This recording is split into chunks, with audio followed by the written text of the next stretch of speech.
misunderstood technology. Modern times you'll hear stories of UFOs and spacecraft because now we have the language to talk about technology, whereas in ancient times they didn't have any reference to that. So they would have thought this is something that's angelic or from another dimension or godlike.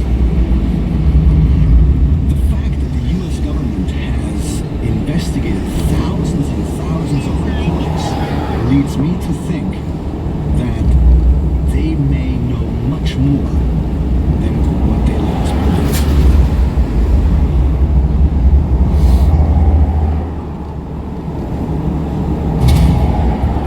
Proof of the U.S. government's complicity in covering up extraterrestrial activity does not only come in the form of leaked documents and the contents of secret files. Sometimes the evidence comes from credible first-hand accounts, not from whistleblowers, but from American astronauts. Everything that NASA does is supposedly above board. Everything they do, they should tell us about. We should know about all of their launches and missions, and who all the astronauts are. They themselves are not sharing all of the information. Most of it is being kept secret.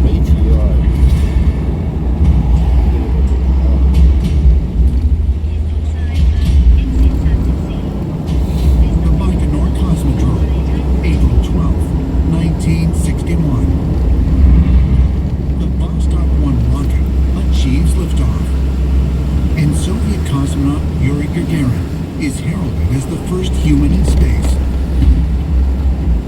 The event serves as a wake-up call to the United States and NASA, whose Project Mercury program would over the next 2 years launch 6 of its own astronauts into space. The space race to land a human being on the moon was over, and mankind was now a spacefaring species. The achievement of putting the man in space was almost a miracle. Nobody knows what they might see or encounter out there, extraterrestrial spacecraft, or even ETs themselves. Although the first 5 Mercury missions go off without incident, during the 6th and final mission, astronaut Gordon Cooper reports an unusual encounter. While aboard his spacecraft, he reports a green glowing object quickly approaching his capsule. The UFO is also picked up by NASA's tracking station. But by the time Cooper splashes down in the Pacific Ocean, reporters are told that any questions about the incident are strictly forbidden. There's no question that NASA actually has protocols in place for how astronauts should deal with and report 跟你冇鸡掰烂交 brain 白天才可以做马路的 ，because 全世界用才会 jam， 超鸡掰真的。他的 fuck shit 真的。In June 1965, 2 years after Gordon Cooper's flight, Gemini 4 astronaut James McDivitt reports seeing a metallic object flying in orbit alongside his spacecraft. And once again, the event is quickly covered up.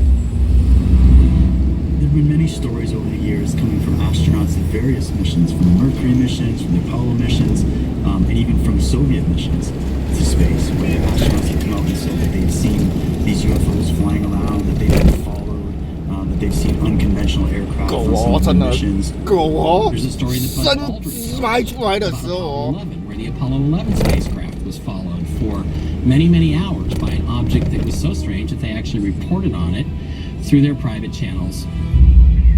I'm looking out the window. I said, "What's that?" "There's an object that's moving with respect to everything else." "Jesus, it's not supposed to be doing that. Wonder how far away it is." "If it's a long ways away, it's going mighty fast. If it's not too far away, it maybe isn't going very fast. Wonder what it is." "Hey, Neil, look at this." We look at it. What is that? Uncle Steve rocket. "Yeah, but didn't we just watch that thing carefully out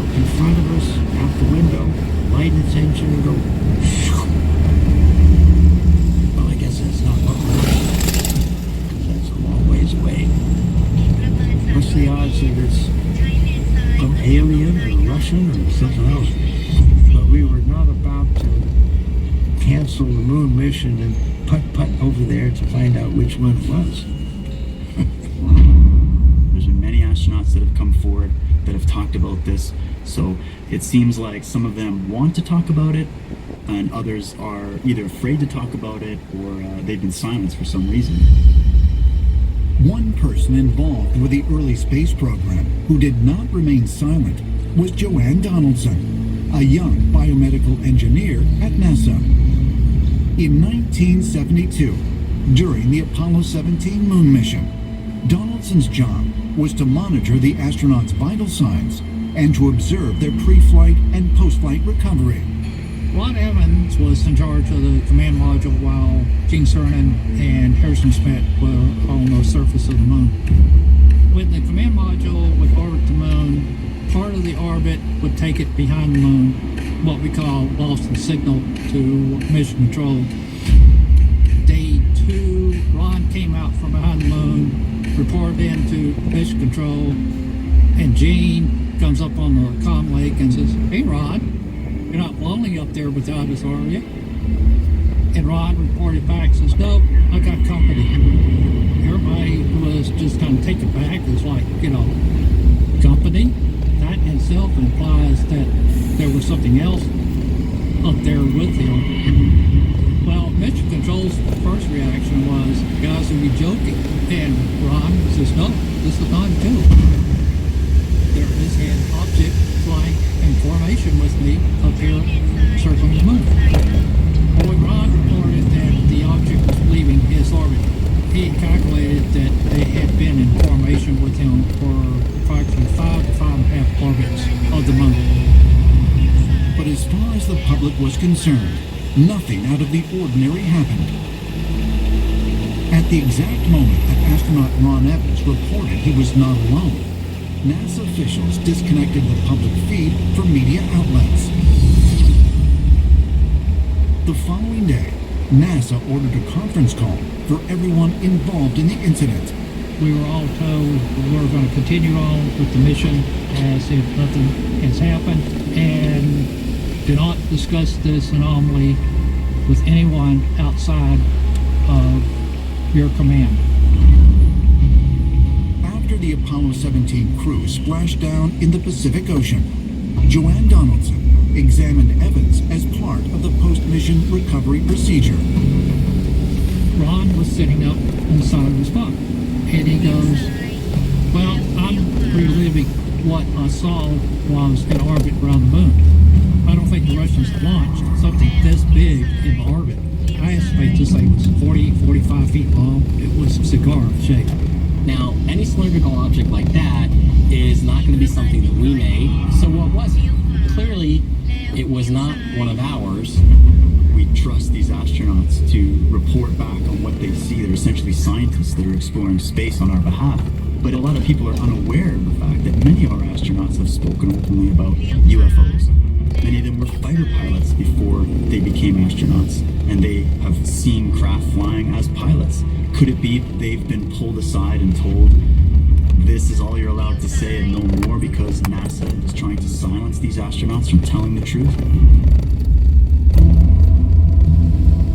Another Apollo astronaut who openly admitted his belief in extraterrestrial contact was Edgar Mitchell, the lunar module pilot for Apollo 14. In his later years, he claimed many of his colleagues had strange paranormal experiences during their missions, and frequently declared that most UFO phenomena are directly connected to extraterrestrial activity. I have had no first-hand personal experience, but all the evidence from the research people